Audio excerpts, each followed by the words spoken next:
The markets have been ripping higher. Is now the time to take profit? It's a great question coming from Dawn right here. Is the market overbought? Are we looking at another drop like August?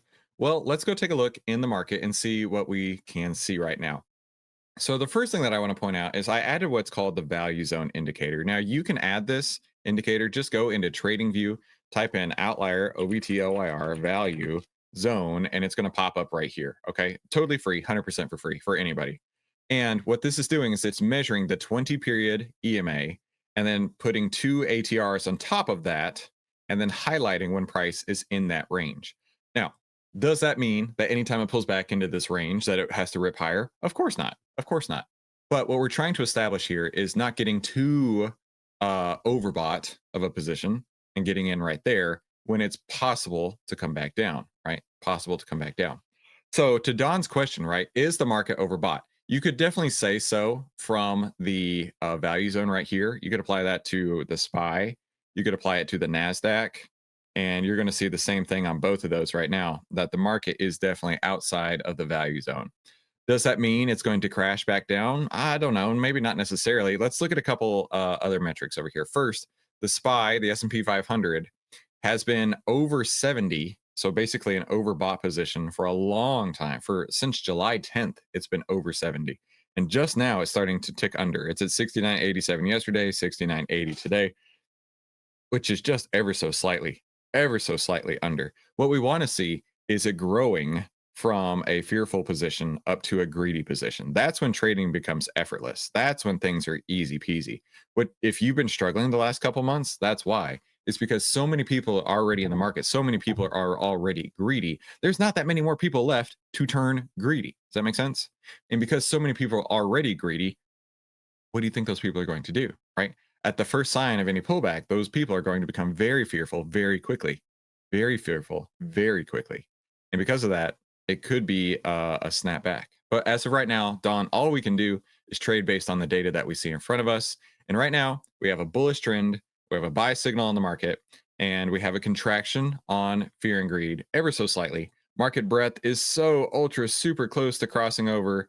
We've got a few sectors that have actually crossed over now. You've got utilities, healthcare, materials, industrials, discretionary, and staples that have all had bullish crossovers here. But the full stocks, the 2,600 stocks that we cover right now, has not crossed over just yet. About half of the sectors are showing bullish breadth at this point. Let's go through several of these questions. Today's Ask Me Anything Friday, and I want to help you out in the best way possible. So put hashtag Q and your questions in the chat. I've already got several lined up over here, and I'm gonna try and get through as many of those as possible. Let's see. Scott, what's the math to determine a good roll and when to do it? That's a great question, Scott. So we're gonna jump into our slide deck over here. Brand new slide deck, literally the first time I've ever shown it today. And let's talk about rolls. So over here, at each profitable ATR. So let's use a couple examples. Let's say that you bought PayPal. Not PayPal is a terrible example. Let's say that you bought Intel. Let's say that you bought Intel. Let me clear all my notes over here. Let's say you bought Intel right here. All right. Intel's ATR on that date, average true range, is a measurement of volatility. That doesn't mean volatility up or down. It just means this is how much the average moves are of the last 14 candles is the default. Is 1.49. So let's say that you entered right here at the top of this candle. Okay. So if it goes up 1.49 from 31.20, that'd be 32.69. So we'd come on here, we'd add a 1 ATR at 32.69. Right about here. So if it crosses above and closes above that, that would be the trigger to you to know to roll the trade. So if the stock moves 1 ATR in your direction, can you roll out and up? If you need to roll out and up, you most of the time just roll up. But if you need to roll out for duration, if you're getting too close to expiration, that's when you would look to do it. And you need to do it for a credit. So let's go over to Intel. Let's go to trading options grid. Here we go, Intel. And there we go. Let's go. Let's say on this one right here, let's say that you owned the 35 calls and you're like, you know what? Everything's working great. I just hit the 1 ATR. I need to move it up. So we'll go from the 35 to the 36, for example. Okay. So you would sell to close the 35, buy to open the 36, but you need to make sure that it has the same liquidity standards that you, right there, same liquidity standards that you're used to using, right? My liquidity standards are at least 250 open interest, at least 30% or less extrinsic value. So here, 130, 3.15 divided, oh no, I got that backwards, 130, hang on, let me restart. 130 divided by 315 is 41%. So that would be too high for me. But let's just say that it came in at 30% is my absolute dead stop. I will not go over that. 20% is where I like to live. But let's say that it was at 30% or less. That is when you'll be looking to roll it. Okay. So sell to close the original position, buy to open closer to the money with the same number of contracts. Now, when you do this, it frees up partial profits now. It gives you capital to trade with now, and it keeps the trade on. It's super cool. So the math to determine a good roll is A, it must meet your liquidity standards. B, only when your stock has gone up 1 ATR would you look to consider that as a trigger. I mean, you could literally do it any day of the week, but you want to have it have a trigger of some sort to get you in. And then there was another question about rolling. So let me see if I can find that real quick.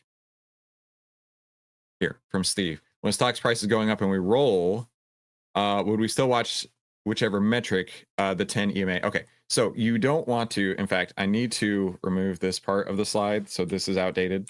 That is outdated. We aren't going to be changing the exit signal. So whatever your plan exit signal is, continue to use that plan exit signal. So this would be for plan M, and this would be for plan A. Whatever your exit signal is, continue to use that exit signal. Another question about rolls. When you roll, what are the rules regarding delta and extrinsic value at the new position? Do you aim to keep them consistent with opening? Not necessarily. So let's go back over here to our Intel example. If I were in this one here, actually, I could have done a better example. Let me find a better example. Let's say that we were rolling down. We started at the 32, okay? And it was at 80. Now it's gone up to 85 delta. And all I'm looking for is liquidity first, right? If it has at least 250, which all of these do, so that's good. Then I'm looking for extrinsic value, right? So then I'd be looking, okay, so we could go to like here, that's around the 80 delta. 70 over 505 is 13%. That's good. I like that. But if we went another dollar, that'd be $1 over 435. 1 divided by 435 is 100 divided by 435, 22%. I would most likely go with the next one, the $34 one, and I'll show you why. You're going to get more credit here. So if we roll from the 32 to the 34, you get $1.50 in credit. But if we roll from the 32 to the 33, you're going to get 80 cents in credit. Now, what does that credit mean? That credit is offsetting your original purchase price. So if your original purchase price was $4 and it's gone up and now it's worth $5.85, and you roll it and you take in 80 cents of credit, that means you've reduced, let's see, 80 divided by $4. That means you've reduced your risk in the trade by 20%. And now with that 80 cent credit, you can go out and you can make more trades with that 80 cents. You can, you've reduced risk, you've taken partial profits, and you keep the trade alive. But rather than 80 cents, why not choose a different strike and get $1.50 over $4? And then you've taken 37.5% of risk off the table. You've taken nearly twice as much in credit that you can go trade with right away. Rolling options is one of the biggest hacks, biggest ninja tricks that I've ever come up with. And if you have had experience rolling and seeing just how much of a ninja hack awesome trick it is, do me a favor and put #ninja in the chat. #ninja, NINGJA. And look at Cody, just rolled yesterday and he took 58% of the risk off. Yeah, such a hack. Okay, let's go to the next question here.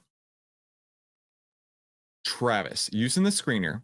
So inside of OVTLYR, let's go into OVTLYR real quick. Go to the screener here. Okay.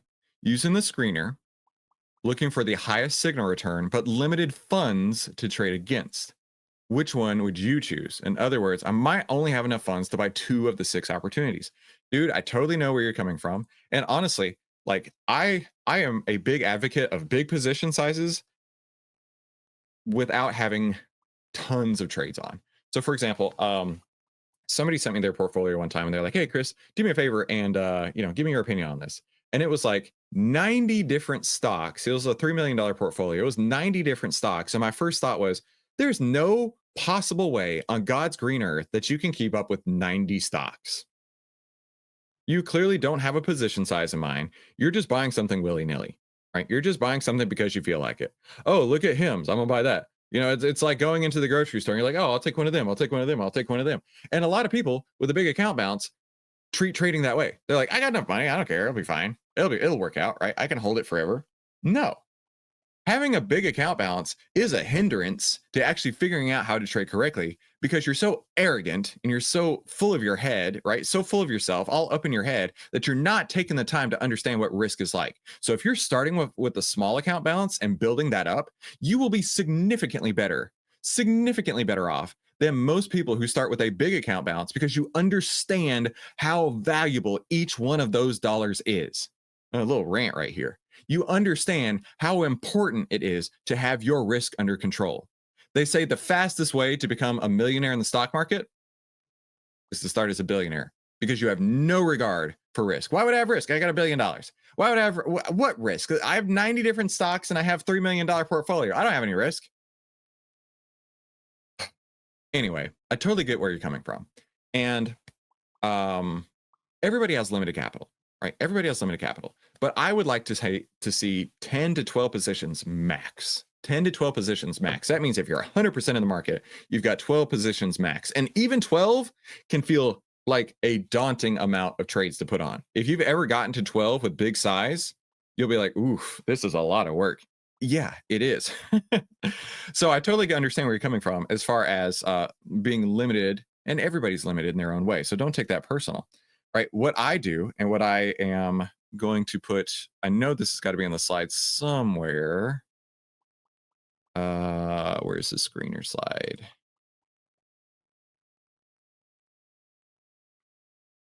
If it's not in the screener slide, I want to, yeah, I need to make sure that this is in one of the slides because, yeah, I don't know if it's in the slides. We'll add it in. I would tell you to go with the top 10 for that day. So imagine there's 50 in a single day, right? I would export this. I personally just copy and paste it into Excel, and then I sort by the outlier signal return. Okay. Now you're going to see some like this one says 86%, 44, 165, 36, 14, 44, and 81. I would then start at the highest backtested signal return. And I would look and see if it fits my trading plan. If it does, I would start and I would put that trade on then.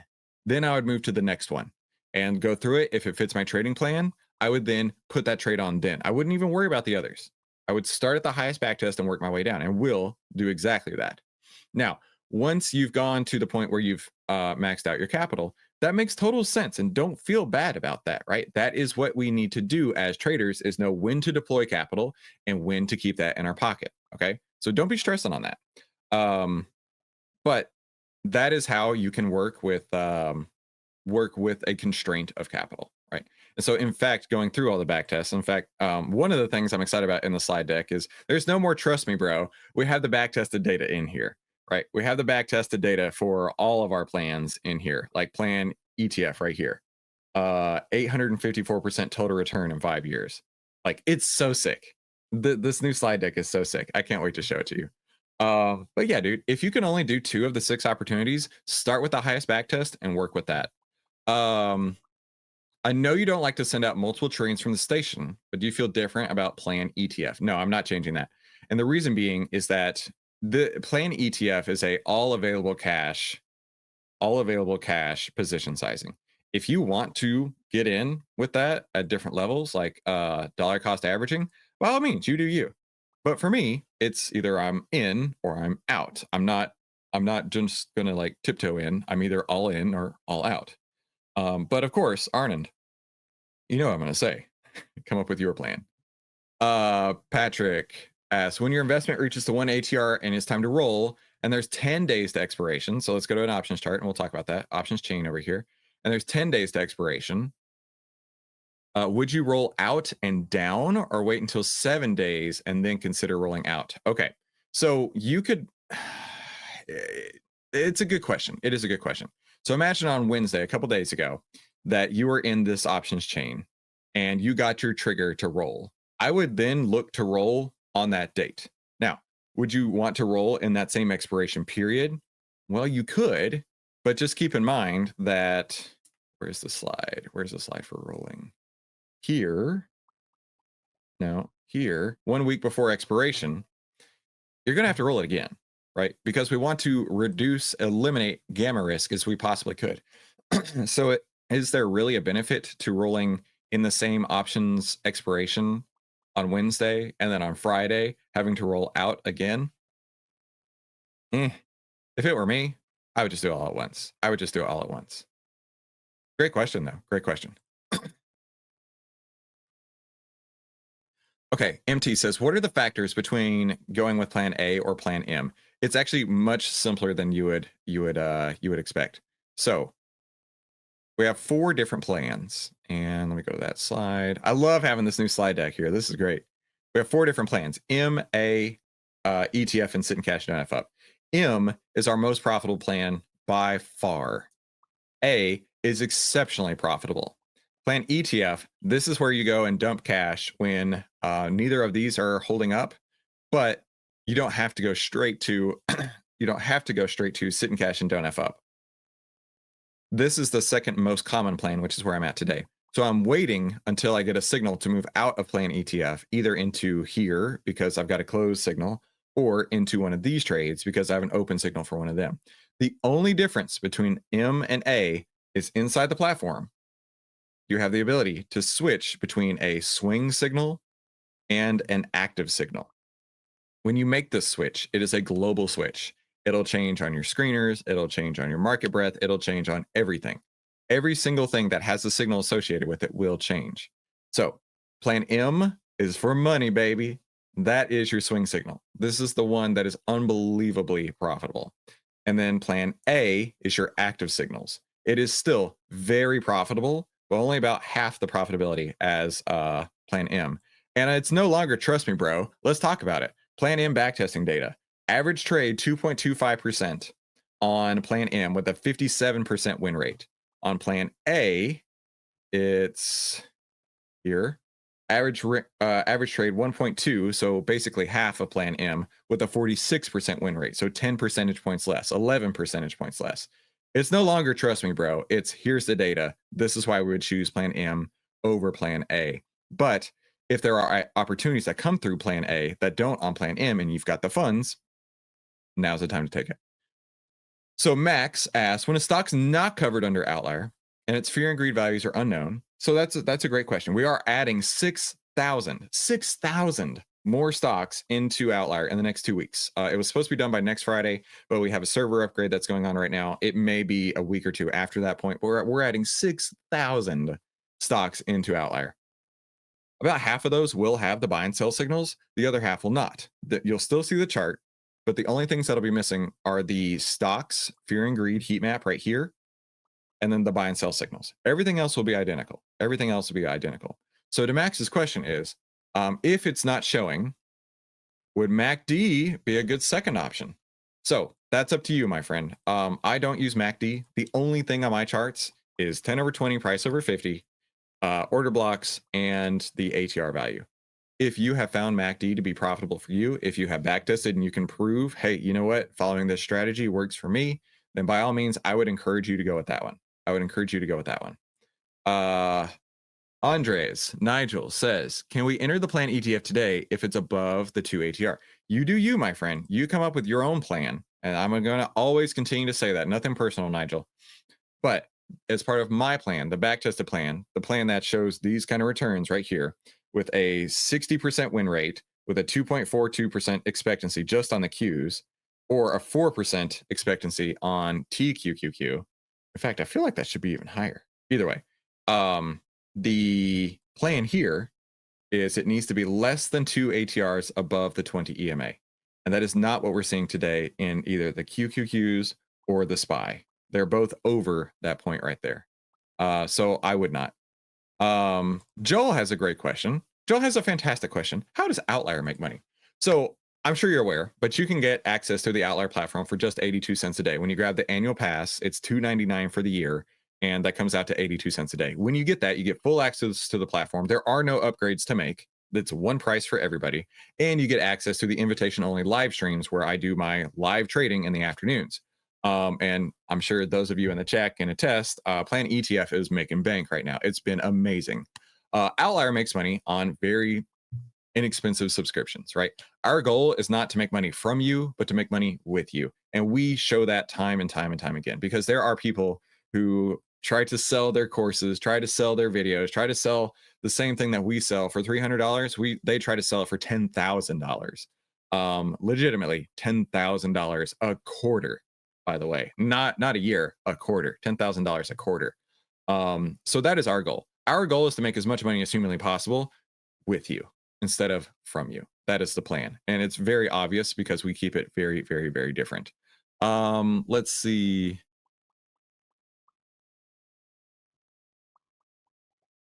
What are the exit signals on Plan M? Let's go over those real quick. And then I'm going to have to leave really soon. I'm actually behind schedule at this point, but I don't want to leave you out in the cold. The exit signals for Plan M, and you will have access to this slide deck here probably before the end of the day. Exit signals on Plan M. First, the sell signal, of course. A 10-20 bearish cross down. A hit or close of an order block. Running into earnings. A gap and crap. A 2 ATR stop at entry. Or a 3 ATR midday emergency exit. These are all of the exit signals for Plan M. Now, there are times where you're going to see it below the 10 EMA. There are times where you're going to see it below the 20 EMA, and it hasn't yet hit the exit signals. And trust me, that is going to be some time where Chris is going to have to lose a couple extra hair follicles. But still, the back tested results, which is why we've come up with these, how we came up with these, over time, the expectancy is super duper high, including those. Let's see. I'll answer one more question, and then I really need to go. Lenny asks, does Plan ETF work only with TQQQ? No, not exactly. So Plan ETF is built around two ETFs. Plan ETF is built around the SPY and QQQ. Hang on, where's it at? The SPY and QQQ. Now, using TQQQ or SPXL allows you to get leveraged returns. And because of that, that is why I'm using TQQQ as the trading vehicle. Now, this is not meant to be an offensive trade, right? This is not going on offense. Not we have the ball, we're trying to go score a touchdown.